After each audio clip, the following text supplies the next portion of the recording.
함께 나누도록 하겠습니다. 우리 개역개정 성경으로 신약 성경 123페이지, 124페이지에 걸쳐 나와 있습니다. 누가복음 16장 19절부터 31절까지의 말씀입니다. 누가복음 전체를 우리가 바라보면 누가복음 중심에 아주 많은 분량을 차지하는 하나의 큰 단락이 있습니다. 그것이 누가복음 9장부터 19장까지 무려 10장에 걸쳐서 기록이 된 것인데요. 이 누가복음 9장 51절부터 19장 44절까지 이 큰 단락은 어떠한 내용을 담고 있냐면, 이제 예수님께서 마지막 유월절을 보내시기 위해서 예수님이 사시던 갈릴리 지역을 떠나서 성전이 있는 예루살렘으로 가는 그 과정을 기록합니다. 그런데 유대인들은 사마리아인들과 접촉하는 것을, 또 사마리아 땅을 저주의 땅으로 생각했기 때문에 예루살렘으로 갈 때 요단강을 건너서 요단강 동편으로 이렇게 우회해서 예루살렘으로 갑니다. 근데 예수님께서 이제 마지막 유월절을 맞이하기 위해서, 지내기 위해서 갈릴리에서 예루살렘으로 가실 때 사마리아 지역을 통과합니다. 그래서 갈릴리를 떠나 이 예루살렘으로 가는 그 과정 속에 사마리아 땅에서 일어난 일들, 그 일어난 일들을 사도 누가가 누가복음 9장부터 19장까지 10장에 걸쳐서 자세하게 기록을 하고 있습니다. 그래서 이 누가복음 9장부터 19장까지를요, 우리가 일단의 성경학자들은 여행 내러티브다 이런 표현을 씁니다. 여행 가운데 일어난 여러 이야기들을 기록했다는 것이죠. 그래서 이 누가복음 9장부터 19장까지 10장 안에 일어난 이 여행 중에 일어난 이야기들 가운데서 우리가 좀 흥미를 갖고 바라봐야 될 것은요, 첫째로 예수님의 삶과 사역에 초점이 되었던 곳이 두 지역이 있습니다. 하나는 갈릴리 지역이고 하나는 예루살렘이죠. 그런데 이 누가복음 9장부터 19장까지의 기록은 어느 배경에서 기록이 된 거냐면 갈릴리를 떠나서 예루살렘에 도착하기 전까지, 즉 사마리아 지역을 지나가면서 일어난 일들을 기록하고 있는 것이죠. 그러니까 예수님의 입장에서 보면 익숙하지 않은 곳, 즉 갈릴리나 예루살렘은 같은 그런 하나님, 여호와 하나님에 대한 신앙, 하나님의 율법, 또 신앙적인 그런 종교적인 배경이 유사한 그런 상황 속에 있었다고 본다면, 사마리아 지역은 지극히 생소한 지역이고 적대적인 지역인 것이죠. 그래서 예수님께서 제자들과 함께 이 사마리아 지역을 지나가면서 일어난 일들을 기록한 그것이 누가복음 9장부터 19장까지 그 내용인데요.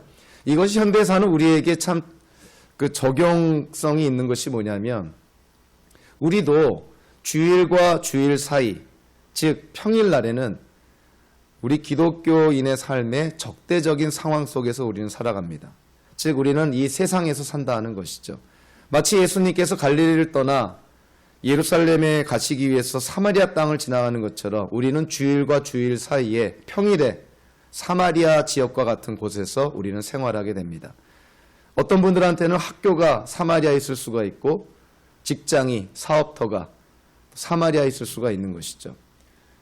그래서 예수님께서 사마리아 지역을 통과하면서 일어났던 그 일들, 사실 그와 같은 일들은 세상을 살아가는 우리 기독교인들에게 참 많은 그런 의미를 제공해 줍니다. 또한 이 큰 단락에서 우리가 눈여겨봐야 될 것이, 예수님께서는 이 9장부터 19장까지 기록 가운데 보니까 비유를 많이 말씀합니다. 다른 복음서 저자들도 예수님의 비유를 많이 언급했지만 사도 누가는 다른 복음서에는 기록되지 않은, 아주 누가복음에만 기록된 특별한 10개의 비유를 소개를 합니다. 우리가 잘 알고 있는 돌아온 탕자의 비유라든가 이런 것들이죠. 그래서 누가복음 9장부터 19장까지 이 10개의 누가복음에만 기록된 아주 특별한 비유가 우리에게 주어지고 있는데요. 오늘 우리가 함께 나눌 본문인 이 부자와 나사로의 비유도 바로 그 10개의 비유 중에 하나입니다. 예수님께서 적대적인 사마리아 지역을 통과하시면서 이제 마지막 유월절 십자가 사건을 바라보면서 하나님에 대한 이해가 다르고 하나님의 율법을 모르는 그러한 많은 이방인들, 많은 그러한 문외한들에게 하나님의 나라를 비유를 통해서 말씀하는데 이 부자와 나사로의 비유도 그 맥락에서 우리가 이해가 됩니다. 그래서 오늘 이 부자와 나사로의 비유를 우리가 함께 나눌 때 무엇보다도 우리의 인생의 종점, 종착지에 대한 그러한 궁금증에 대한 해답을 제시해 주고요. 그리고 그 해답을 통해서 현재를 우리가 어떻게 살아야 될지를 또한 이 성경은 명확하게 제시해 줍니다. 그래서 저와 여러분들 오늘 이 말씀을 통해서 함께 은혜 받고 도전받는 시간이 되기를 바라는데요. 본문이 좀 길긴 하지만 누가복음 16장 19절부터 31절까지 우리 주변 분들과 함께 한 목소리로 같이 읽겠습니다. 우리는 상식적으로 잘 이해합니다. 과거와 현재와 미래는 다 이어져 있다는 것을 잘 이해합니다. 과거 없는 현재가 없고 현재 없는 미래가 없는 것이죠. 현재 우리는 과거를 통하여서 현재에 이르게 됐고 그래서 현재 우리가 어떻게 사느냐가 우리의 미래를 결정한다고 볼 수가 있습니다. 현재의 많은 사람들은 그러나 현재 흘러가는 시간의 흐름 속에서 자신을 아무 의무 없이 내맡기는 경향이 있습니다. 소위 기분 전환한다고 자기의 기분을 즐겁게 하기 위해서, 느낌을 좋게 하기 위해서 인생의 종점을 생각하지 않고 현재의 시간을 참 허비하고 낭비하는 경향이 있습니다. 그러나 우리가 분명히 생각해야 될 것은 모든 인간은 죽을 수밖에 없는 존재고 죽음이라는 것은 피할 수 없는 현실이고 과연 그 죽음 앞에 우리는 어떠한 자세를 취할 것인가? 더 나아가서 우리는 죽고 나서 우리는 과연 어디를 향하고 있을 것인가? 생각해 봐야 된다는 것이죠. 그래서 과거를 통해서 현재가 생겨나는 것처럼 현재를 통해서 미래가 생겨난다면, 미래가 결정이 된다면 우리의 미래가 진정 하나님의 기쁨이 되는 또 하나님께서 원하시는 미래로 귀착되기 위해서 우리는 과연 현재를 어떻게 살아가야 될 것인가? 오늘 비유를 통해서 한번 고민해 봐야 됩니다. 사람들은 나름대로 인생의 길을 걸어갑니다. 각자의 인생의 길이 있는 것이죠. 그 길을 향하여서 한 걸음 한 걸음 걸어갑니다. 우리가 한 걸음 한 걸음 걸어가는 그 발자국, 그것이 모아져서 우리 인생의 종점이 어딘지를 결정하는 것이죠. 저와 여러분들도 지금 한 걸음 한 걸음 걸어가고 있습니다. 그런데 그 걸어가는 방향이 어딘지를 우리가 한번 살펴봐야 되는 것이죠. 그래서 인생은 항상 성찰해야 됩니다. 우리는 과연 어디를 가고 있는가? 그저 바쁘게 우리는 살아가지만 그럼에도 불구하고 그러한 상황 속에서 우리는 어떠한 길을 걸어가고 있는지를 항상 고민해 봐야 된다는 것이죠. 우리는 지금 바른 길을 걸어가고 있는가? 성경에서는 우리에게 분명하게 말씀을 합니다. 예수님이 길이다라고 말합니다. 우리는 과연 예수님의 길을 걸어가고 있는가? 그분이 걸어가는 길을 우리는 따라가고 있는가? 예수님의 길은 십자가의 길입니다. 고난의 길인 것이죠. 기독교인들이 이 땅에 성도로서의 모습은 번영하고 부흥하고 축복받고 물질적이고 세속적인 어떤 명예에 쌓이는 것이 그것이 예수님의 길이 아닙니다. 오히려 예수님 때문에 받지 않아도 될 고난을 받고 어려움을 당하는 그것이 바로 예수님의 길이라는 것이죠. 과연 우리는 세상의 그런 복들, 신명기적인 축복이라 그러죠. 건강과 재산과 명예와 어떤 그러한 복들을 생각하며 우리는 지금 예수님을 바라보는 것인지 아니면 진정 예수님께서 걸어가신 길을 믿음으로 따라가고 있는 것인지 우리는 과연 어떠한 길을 걷고 있는 것인지 결국 우리의 인생의 종점은 어디로 향해 가고 있는지 우리가 한번 심각하게 고민해 봐야 된다는 것이죠. 그래서 오늘 이 부자와 나사로의 비유는 그 부분에 대해서 우리에게 명확하게 예수님이 가르쳐 주십니다. 인생의 종점에 대해서 언급을 하고 인생의 종점에 근거하여서 이 땅을 우리가 어떻게 살아가야 될지를 예수님은 분명하게 말씀해 줍니다. 비유에는 항상 주인공들이 등장을 하죠. 오늘의 비유에도 3명의 주인공이 등장을 합니다. 그 3명의 그 주인공을 우리가 한번 살펴봄으로 말미암아 비유에서 우리에게 말씀하고자 하는 가르침을 우리가 깨달을 수가 있습니다. 첫 번째 주인공은요, 나사로를 우리가 들 수가 있습니다. 본문에서 우리가 이미 읽었지만 비유에 나타난 나사로의 인생은 참 비참하기 그지없습니다.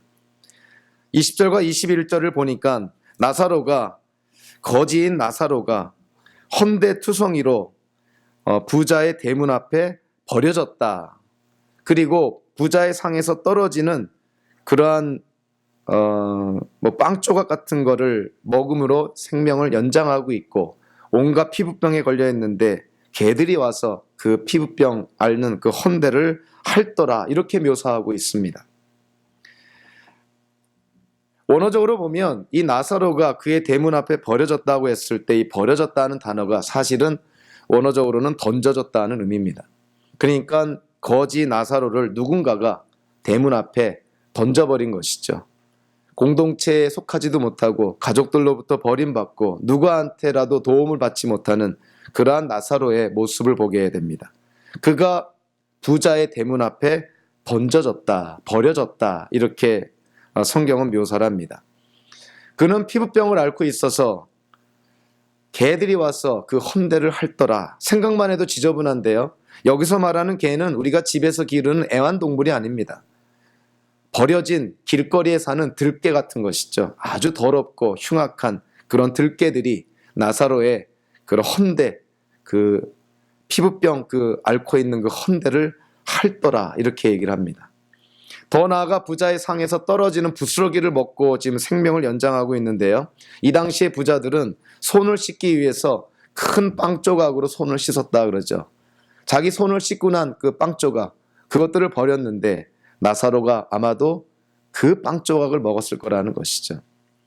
나사로에게 무슨 먹을 만한 빵 조각을 던져준 것이 아니라 손 씻고 더러워진 그 식빵의 그 빵 조각, 그 상 부스러기에 상에 버려진 그 부스러기들, 그것들을 나사로가 먹었다는 것입니다. 이 나사로의 형편을 보면 정말 비참하기 그지없는 것이죠. 그런데 이 비유상에 보면 인생의 반전이 있습니다. 나사로의 인생에도 반전이 있었던 것이죠. 나사로가 죽었을 때 22절과 23절에 보니까 나사로가 어디에 있다고 말하고 있냐면 천사들에게 받들려 아브라함의 품에 들어가고, 아브라함의 품이라는 단어가 나옵니다. 이 아브라함의 품이라는 표현은 과연 무엇을 의미하는 것일까? 그 유대교의 구전 율법을 기록하고 구성된 탈무드라는 책이 있습니다. 아마 여러분들 가운데서는 탈무드라는 책을 읽어본 분도 있을지 모르겠는데요. 그 탈무드 안에 아브라함의 품 그리고 낙원이라는 표현이 나옵니다. 그 탈무드 안에서 이 아브라함의 품은 어떠한 장소를 지칭하는 거냐면 의인들이 죽어서 가는 장소로 지칭을 합니다. 즉 아브라함의 품은 예수님께서 재림하셔서 완전한 회복을 이루어 주실 텐데 그 완전한 회복을 기대하면서 기다리는 장소, 즉 의인들이 죽어서 예수님의 재림을 기다리는 장소, 그것이 아브라함의 품으로 그렇게 묘사가 됩니다. 십자가에 달린 죄수 중에 한 명에게 예수님께서 말씀하시죠. 내가 오늘 나와 함께 낙원에 있으리라. 그 낙원이 곧 아브라함의 품인 것이죠. 의인들이 죽어 예수님의 재림, 마지막 때를 기다리는 그러한 거처, 그 장소, 그것이 바로 아브라함의 품으로 그렇게 탈무드에서는 묘사하고 있습니다. 그럼 우리가 여기서 질문할 것이 있죠. 나사로는 어떻게 하여서 아브라함의 품에 들어가게 되었을까? 비성경적이고 아주 위험한 결론이 뭐냐면 나사로가 가난했기 때문에 아브라함의 품에 들어갔다는 결론입니다. 그러나 우리는 성경을 통해서 분명하게 이해를 해야 될 것은요, 가난은 결코 구원에 이르는 조건이 아닙니다. 가난한 자들이 자연스럽게, 당연하게, 자동으로 구원을 받는다는 것은 아니라는 것이죠. 나사로가 아브라함의 품에 들어가게 된 이유가 오늘 비유에는 정확하게 나와 있지는 않습니다. 분명하게 그가 가난했기 때문에 들어간 것은 아니라는 것을 우리는 성경 전체를 통해서 깨닫게 되는데요. 그럼에도 불구하고 우리가 하나의 단어를 통해서 그 단서를 찾아볼 수가 있습니다. 그 단어는 다름 아닌 나사로라는 이름입니다. 헬라어로 이 나사로는요, 어떠한 히브리어를 그대로 음역한 거냐면 히브리어 이름 가운데 엘르아살이라는 이름이 있습니다. 엘르아살은 아론의 그 대제사장이었던 아론의 아들이었죠. 그리고 아론의 뒤를 이어서 이스라엘의 대제사장이 됩니다. 그 히브리어로 된 엘르아살이라는 이름을 헬라어로 그대로 번역을 하면 나사로가 되는 것이죠. 그렇다면 히브리어 이름인 엘르아살은 도대체 무슨 의미를 갖고 있을까요? 원어적으로 문자적인 의미가요, 하나님께서 도우셨다라는 의미입니다. 그러니까 나사로라는 이름 안에 무엇이 담겨져 있냐면 하나님께서 도우셨다라는 의미가 담겨져 있는 것이죠. 즉 나사로가 죽어서 천사들에게 받들려서 아브라함의 품에 들어가게 된 것은 나사로에게 무슨 좋은 어떤 공로나 업적이 있어서 그런 것이 아니라 하나님이 나사로를 도왔기 때문이라는 것이죠. 즉 하나님의 은혜가 있었기 때문에 나사로가 아브라함의 품에 들어갔다 하는 것을 우리에게 간접적으로 제시해 줍니다. 거지였던 나사로가 죽어서 아브라함의 품에 안겼다는 이 이야기는요, 우리에게 참 귀한 격려의 말씀이 되기도 합니다.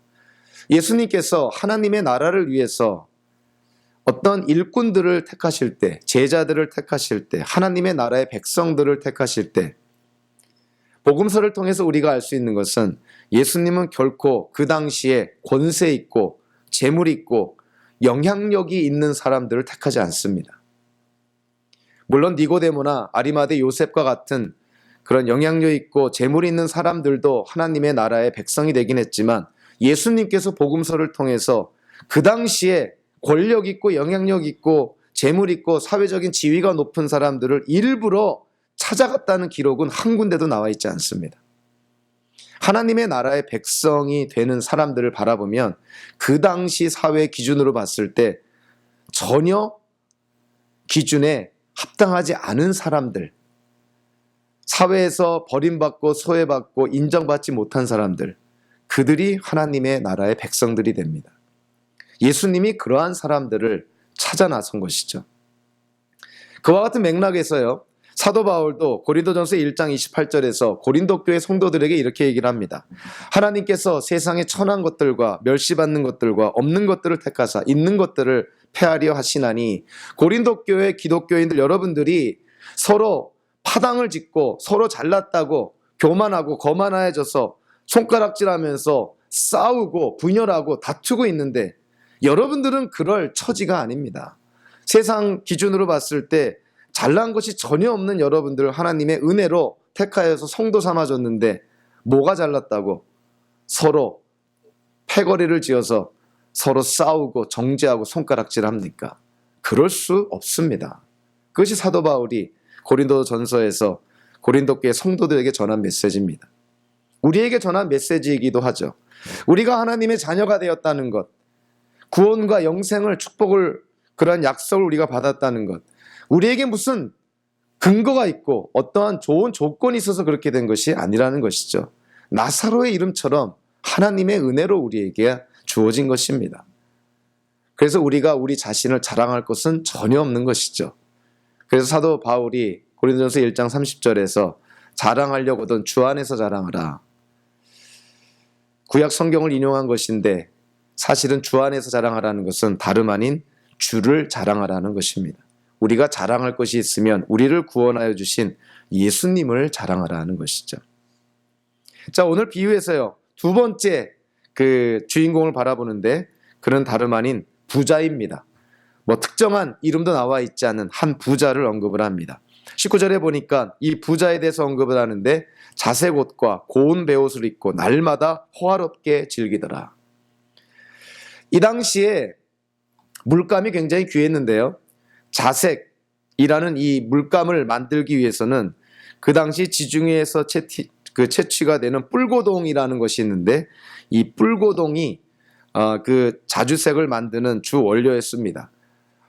한 벌에 자주색 옷을 만들기 위해서는 이 뿔고동이 10,000개가 필요했다는 것이죠. 그냥 한번 생각을 해보세요. 뿔고동 10,000개를 채취해서 거기서 자색 그 물감을 만들어서 그 옷을 만들었으니 이 부자가 입었다는 자색 옷이 얼마나 비쌌을까. 그래서 그 당시의 기록을 보면 왕복들이 자색 옷을 입었다는 기록이 나옵니다. 근데 그만큼 이 부자가 엄청난 그 재물의 소유자였다는 것을 우리가 알게 되죠. 또 하나 고운 베옷을 입었다고 그랬는데 그 당시의 사람들은 보통 굵은 베옷을 입습니다. 거친 베옷을 입죠. 고운 베옷은 부자들 또는 사회적으로 지위가 높은 사람들이 고운 베옷을 입습니다. 요셉이 이집트의 총리 대신이 되었을 때 그 이집트 바로 왕이 요셉에게 입힌 옷이 고운 베옷이었습니다. 우리가 흔히 세마포라고 표현하죠. 고운 베옷. 제사장들이 입는 옷도 세마포였고요. 예수님의 수의도 세마포였습니다. 그러니까 이 비유에 나오는 부자, 자색 옷과 고운 베옷을 입었다. 현대에 아주 내노라하는 비싼 브랜드의 그런 옷들을 입은 것이죠. 아마 수천 수만 달러의 그런 가치가 있는 그런 옷들을 입었을 것입니다. 그뿐만이 아니라 이 사람이 날마다 호화로이 연락했다. 현대적으로 표현하면 집이든 또는 호텔에서든 간에 날마다 파티를 벌였다는 것이죠. 세상의 관점으로 보면 정말 금수저를 입에 물고 태어난 사람처럼 보입니다. 일할 필요가 없는 사람, 날마다 비싼 옷을 입고 비싼 음식들, 날마다 파티를 벌였다 하는 것이죠. 그런데 이 부자도 인생의 반전이 있습니다. 22절, 23절, 특별히 23절을 보니까 부자에 대한 언급이 나오는데 부자도 죽어 장사되매 그가 음부에서 고통 중에 눈을 들어. 부자는 죽어서 어디로 가게 되냐면 음부라는 곳을 가게 됩니다. 음부가 헬라어로 하데스라는 데인데요. 이 하데스는 히브리어 스오를 번역한 것이죠. 도대체 음부는 어떠한 곳일까? 쉽게 말하면 아브라함의 품 낙원과 반대되는 곳입니다. 음부는 악인들이 가는 곳이고요. 마지막 때에 마지막 심판을 기다리는 장소로 의미를 합니다. 그러니까 악인들이 죽어서 마지막 심판을 받기 위해서 기다리는 장소, 그것이 바로 음부라는 것이죠. 그렇기 때문에 그 음부는 고통이 뒤따르게 돼 있습니다. 그래서 오늘 비유를 통해서도 보면 음부에 있는 부자가 고통 중에 있었다, 이렇게 우리에게 말씀해 주는 것이죠. 예수님의 행적이나 비유를 통해서 사람이 죽고 나서 어떠한 모습으로 존재할까, 많은 추측들을 할 수 있지만 성경이 침묵하기 때문에 우리는 이렇다 저렇다 분명하게 얘기는 할 수가 없습니다. 그럼에도 불구하고 예수님의 행적과 오늘의 비유를 통해서 우리는 몇 가지 추측을 할 수가 있습니다. 이 비유에 보니까 이 부자가 죽어서 음부에 떨어졌는데 그때 부자의 모습을 통해서 우리가 깨닫게 되는 것이 뭐냐면 이 비유상에 나타나는 이 부자의 모습에서 부자는 자기가 누군지를 안다는 것이죠. 죽고 나서 그가 음부에 있었지만 그가 이 땅을 살아갈 때 어떠한 존재였다는 것을 부자는 알고 있었다 하는 것입니다. 그리고 부자가 자기가 이 땅에서 어떠한 삶을 살았다는 것도 기억하고 있다는 것이죠. 또 이 비유상에서 알 수 있는 것은 아브라함이나 나사로나 부자나 서로가 서로를 인식했다 하는 것이죠. 서로가 서로를 알아봤다 하는 것이죠. 그래서 이 비유상에서 나타난 이러한 모습들을 통해서 예수님의 변화산에서 나타났던 모습이 일맥상통하는 것을 보게 됩니다.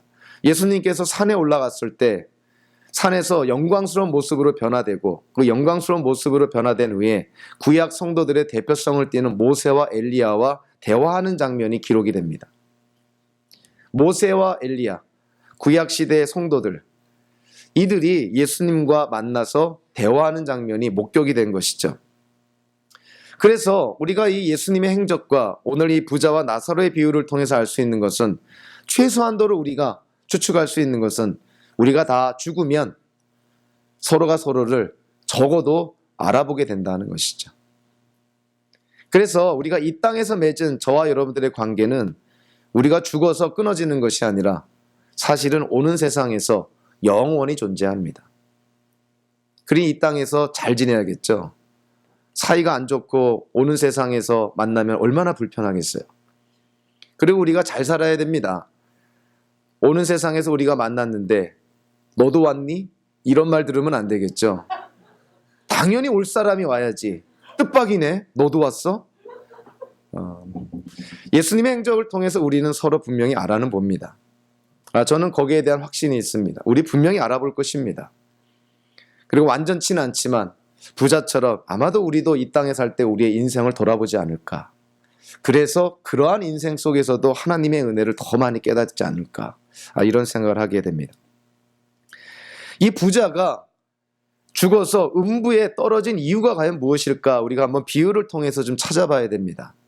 아까도 나사로가 죽어서 아브라함의 품에 안긴 것이 절대적으로 이유가 될 수가 없는 것이 그가 가난했기 때문이라는 것인데요. 가난이 구원의 그 조건이 될 수는 없는 것이죠. 마찬가지로 부자가 음부에 떨어진 것이 그가 부자였기 때문이 아닙니다. 부자가 다 음부에 떨어지는 것이 아니죠. 그것은 비성경적이고 아주 위험한 논리입니다. 부자는 다 죽어 마땅해야 되고, 부자는 다 음부에 떨어지고 다 지옥 가야 된다. 굉장히 위험한 얘기인 것이죠. 성경을 통해서 보면 예수님께서 복음을 전했을 때 부자들도 복음을 듣고 변화하여서 하나님의 나라의 백성이 된 사람들이 있습니다. 부자라고 해서 다 지옥 가는 것이 아닌 것이죠.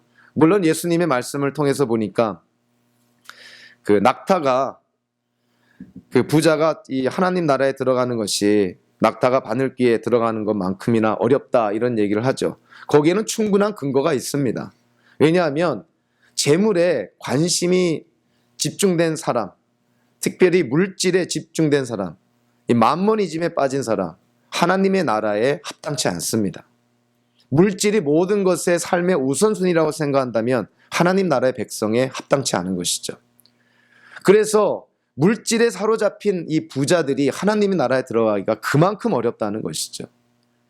그렇지만 모든 부자가 다 하나님의 나라에 들어갈 수 없다는 의미는 아닙니다. 그만큼 우리가 조심해야 된다는 것이죠. 물질의 유혹에 빠져서는 안 된다는 것이죠. 오늘 본문에서 이 부자가 그 음부에 떨어진 이유가 나오는데, 그것이 뭐냐면 이 본문의 그 비유를 통해서 우리가 알 수 있는 것은 부자였기 때문에 음부에 떨어진 것이 아니라, 이 부자가 그가 이 땅에서 살 때 모세와 선지자들을 통하여서 하나님께서 가르쳐 주신 하나님의 말씀, 하나님의 뜻, 하나님의 계명을 지키지 않았다는 것이죠. 쉽게 말하면 하나님을 무시하고 살았다는 것이죠. 하나님을 인정하지 않고 살았다는 것이죠. 예수님께서 하나님과 재물을 겸하여 섬길 수 없다고 분명하게 말씀을 합니다. 저와 여러분들의 삶 속에서 우선순위가 하나님이 아니라 물질이라면 결코 하나님의 나라에 들어갈 수가 없습니다. 물질이 우리의 인생의 최우선순위라면 그것은 가장 우선적으로 우리가 회개해야 될 부분인 것이죠. 우리의 인생의 목적이 재물이라면 우리는 지금 잘못 와 있는 것이죠. 그것은 세상 사람들이 추구하는 것입니다. 기독교인들, 성도들은 하나님의 나라를 먼저 추구하는 것이지 세상의 그런 가치관에 따라서 물질을 추구하는 자들은 아니라는 것이죠. 이 부자가 음부에 떨어진 이유가 그가 부자였기 때문이 아니라 그가 하나님의 계명을 지키지 않았기 때문입니다. 하나님의 말씀대로 살지 않았기 때문인 것이죠. 그래서 이 부자가 하나님께 범한 죄는 하지 말라는 것을 행한 죄가 아니라 해야 할 것을 하지 않은 죄입니다. 부자는 당연히 하나님께 그 재물의 근원이 있기 때문에 부자는 당연히 가난한 자를, 없는 자들을 살펴보고 도와주는 것이 당연한 도리였던 것이죠. 부자의 대문 앞에 버려진 채 쓰러져 있던 그 나사로, 부자가 몰랐을 리가 없습니다. 왜냐하면 비유를 통해서 보니까 음부에서 부자가 그 나사로를 알아봅니다. 모르는 사람이 아닌 것이죠. 이미 이 땅에서 부자는 자기 대문 앞에 떨어져서 그 상에서 떨어지는 부스러기나 그 집어먹고 생명을 연장하는 그 거지 나사로를 잘 알고 있었던 것이죠. 그러나 부자는 나사로를 외면합니다. 하나님의 말씀을 어기는 것이죠. 가진 자가 없는 자를 돌봐주는 것이, 그것이 그 이웃사랑의 가장 대표적이고 그 기본적인 상황인데 이 부자는 그거를 지키지 않습니다. 오늘 이 비유에서요, 이 나사로와 부자의 얘기를 하면서 예수님께서의 비유를 이끌어 가시는데, 이 비유에서 예수님이 진정으로 초점을 맞춘 사람은 부자도 아니고 나사로도 아닙니다. 누구에게 초점을 맞추냐면 아직 살아있는 부자의 5 형제들에게 초점을 맞춥니다. 이미 부자와 나사로는요, 죽어서 하나님의 그 아브라함의 품에 음부에 지금 처해 있기 때문에 이들에게는 더 이상의 두 번째 기회가 없습니다. 세컨 찬스가 없는 것이죠. 예수님께서 이 비유를 말씀할 때 아직까지 기회가 있는 사람에게 이 비유를 얘기하는 것이죠. 그 불의의 사람들이 누굽니까? 부자의 5 형제들. 그들은 아직 살아 있습니다. 그들에게는 아직도 찬스가 있는 것이죠. 자, 그들에게 사실은 예수님께서 말씀합니다. 자, 그들은 과연 어떠한 삶을 살았을까요? 27절과 28절에 보니까 이 부자가 음부에서 아브라함을 향하여서 말합니다. 아버지여 구하노니 나사로를 내 아버지의 집에 보내소서. 내 형제 5이 있으니 그들에게 증언하게 하여 그들로 이 고통받는 곳에 오지 않게 하소서. 자, 이 부자가 자기 형제들에 대해서 지금 아브라함에게 애원하는 것이죠.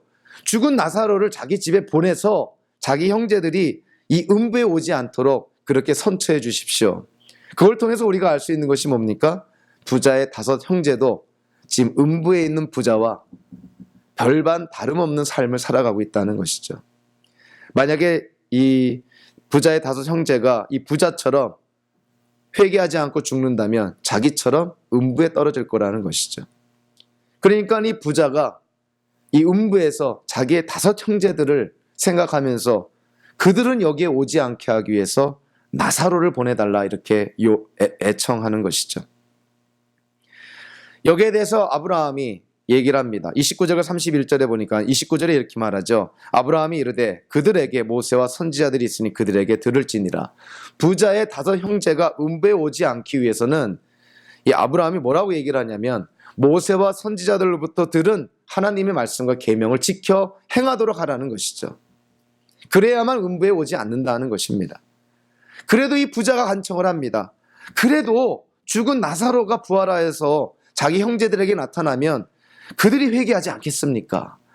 그들에게 기적이 벌어지면 그들이 회개하지 않겠습니까? 여기에 대해서 비유상에 아브라함이 뭐라고 말합니까?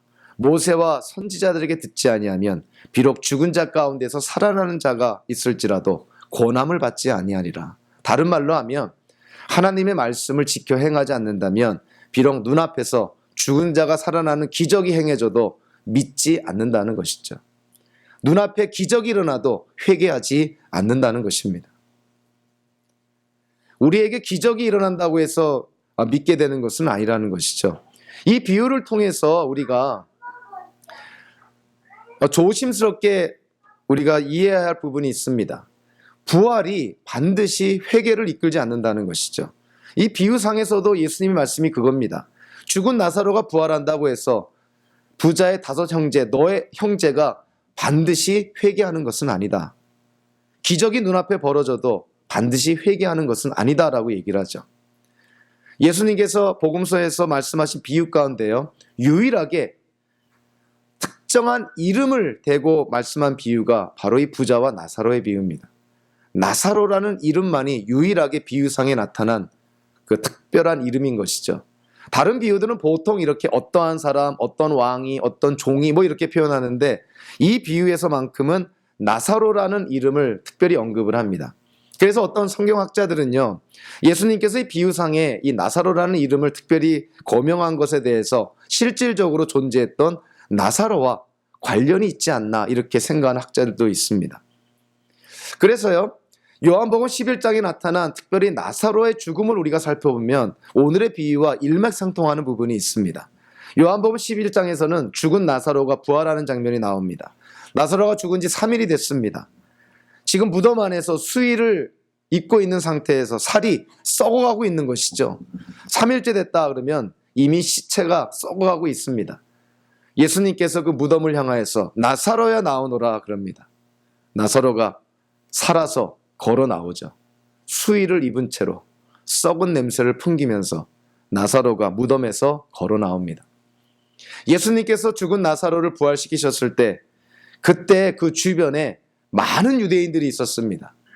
나사로가 죽었다고 애도하기 위해서 가족들을 마리아와 마르다를 위로하기 위해서 찾아온 많은 위문객들이 있었죠. 그들이 죽은 나사로가 살아나는 장면을 목격을 합니다. 죽은 자가 살아나는 기적을 목격하는 것이죠. 그런데 그 요한복음 11장의 내용을 가만히 읽어보면 그 기적을 목격한 사람들이 다 회개하지 않습니다. 물론 어떠한 소수의 사람은 하나님께 영광을 돌리기도 했지만 어떤 사람은 유대교 지도자들에게 이 사실을 고발하고 보고하기 위해서 그들에게 달려가는 사람들도 나타납니다. 더 놀라운 것은 요한복음 11장 53절에 보니까 이런 말씀을 합니다. 이날부터는, 즉 예수님께서 죽은 나사로를 부활시킨 그날부터 그들이 예수를 죽이려고 모의하니라. 죽은 자가 살아나는 기적을 본 그들이 그 기적을 일으킨 하나님의 아들 예수님을 죽이려고 계략을 피웠다, 이렇게 얘기를 합니다. 죽은 자가 살아나는 그런 기적을 보더라도 회개하지 않는 자는 회개하지 않는다는 것이죠. 기적이 반드시 회심을 이끌지는 않는다는 것입니다. 부자와 나사로의 비유에서도 예수님께서 마찬가지로 말씀하는 것이죠. 죽은 나사로가 부활하여서 부자 너의 형제 5명에게 간다 하더라도 그들이 모세와 선지자들로 계시된 하나님의 말씀을 지켜 행하지 않으면 그들은 결코 회개하지 않을 것이다. 그러니까 예수님의 말씀은 이 비유를 통해서 오픈엔드로 끝납니다. 과연 이 부자의 5 형제는 어떻게 됐을까? 그거는 듣는 사람들이 추측하게 만드는 것이죠. 만약에 부자의 5 형제가 하나님의 말씀을, 모세와 선지자들부터 전해진 하나님의 말씀을 지켜 행했다면 그들은 음부에 가지 않았을 것입니다. 그러나 그들이 회개하지 않고 하나님의 말씀을 지켜 행하지 않는다면 그들은 부자처럼 음부에 떨어졌을 거라는 것이죠. 예수님께서 이 비유를 통해서 진정으로 강조하고 싶은 것이 뭐냐면 회개에 대해서 강조를 합니다. 이 세상에 살고 있는, 세상의 가치관을 따라서 세상에 속해 살고 있는 사람들이 하나님의 나라에 들어가기 위해서는 반드시 거쳐야 되는 것이 뭐냐면 회개라는 것이죠. 회개가 문자적인 의미가 생각을 바꾼다는 것입니다. 여러분들, 생각을 바꾼다는 것은 삶을 바꾸는 것이죠.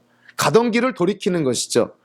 회개를 가장 쉽게 묘사한 것이 뭐냐면 방향전환입니다. 세상의 가치관을 따라가다가 몸을 돌이켜서 방향을 바꾸어서 하나님의 나라로 나아가는 것, 그것이 바로 회개라는 것이죠.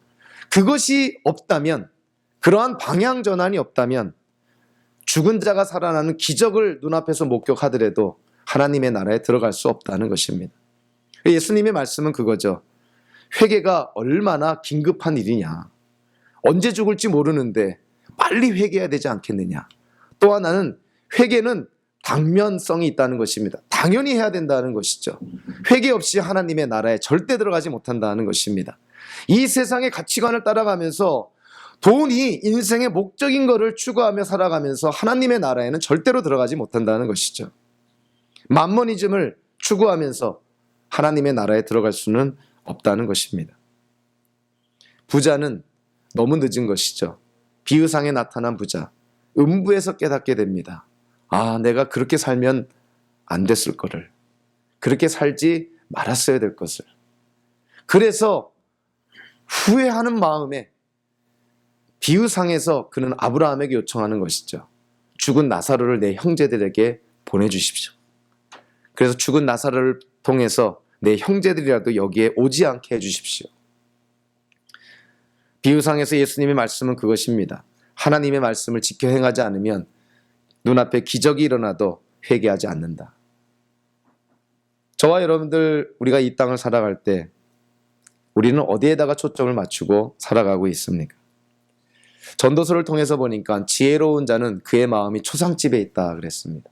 어리석은 사람은 그의 마음이 잔치집에 있다 그랬습니다. 여러분들 인생 살 때 여러분들의 마음이 어디에 있나요? 기분 전환하고 느낌 좋게 하고 그냥 살기 좋은 그러한 잔치집에 여러분들의 마음이 있습니까? 성경은 우리에게 초상집에 우리의 마음이 있어야 된다. 목회자로서 설교할 때 복음을 전하기 가장 좋은 환경은 장례식 때입니다. 그때는 뭐 집중하라고는 얘기할 필요가 없습니다. 말 한마디 한마디에 모든 사람들이 집중합니다. 죽음이라는 것을 눈앞에 두고 이것이 그동안 잊고 있었던 사실, 아, 나도 죽는다는 그 사실을 장례식상에서 확인하는 것이죠. 아, 나도 언젠가 죽게 되겠구나. 그때 내가 알아야 될 것이 무엇인가. 그때 전하는 메시지가 사실은 가장 중요하면서도 파워풀하겠죠. 그러나 반대로 복음을 전하기 가장 어려운 때는 언제냐면 결혼식장입니다.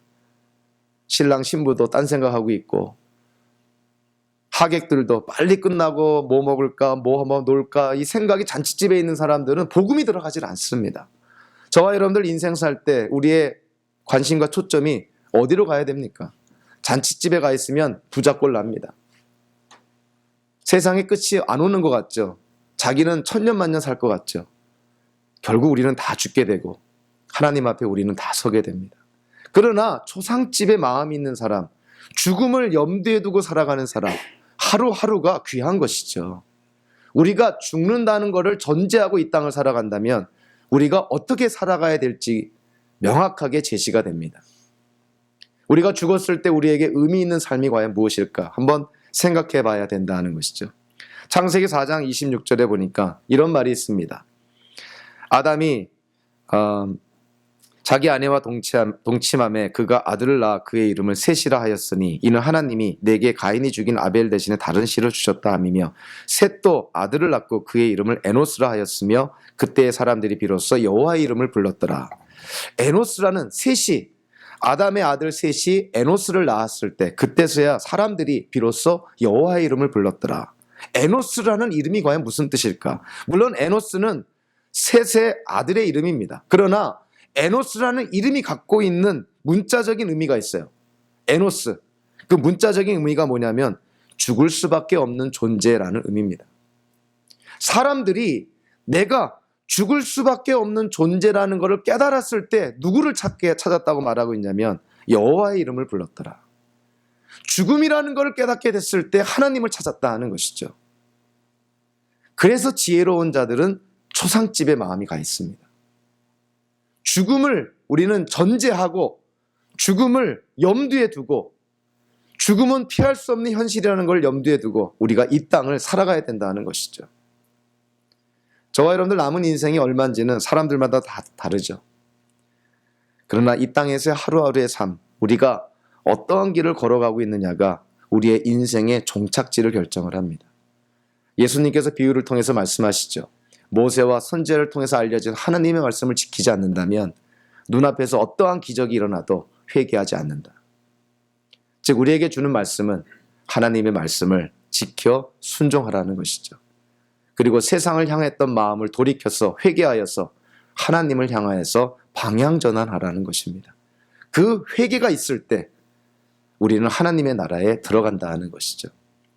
저와 여러분들 인생 하나님 안에서 복된 인생이 되기를 원합니다. 현세적이고 세속적인 복을 의미하는 것이 아니라 정말 하나님 안에서 누릴 수 있는 복을 누리는 저와 여러분들 되기를 원합니다. 그래서 우리가 이 땅을 마쳤을 때 하나님 앞에 섰을 때 하나님께로부터 착하고 충성된 종이라는 칭찬을 듣기를 원합니다. 저와 여러분들의 인생 속에 그와 같은 칭찬의 근거가 풍성하게 나타나기를 주님의 이름으로 축원합니다. 기도하겠습니다.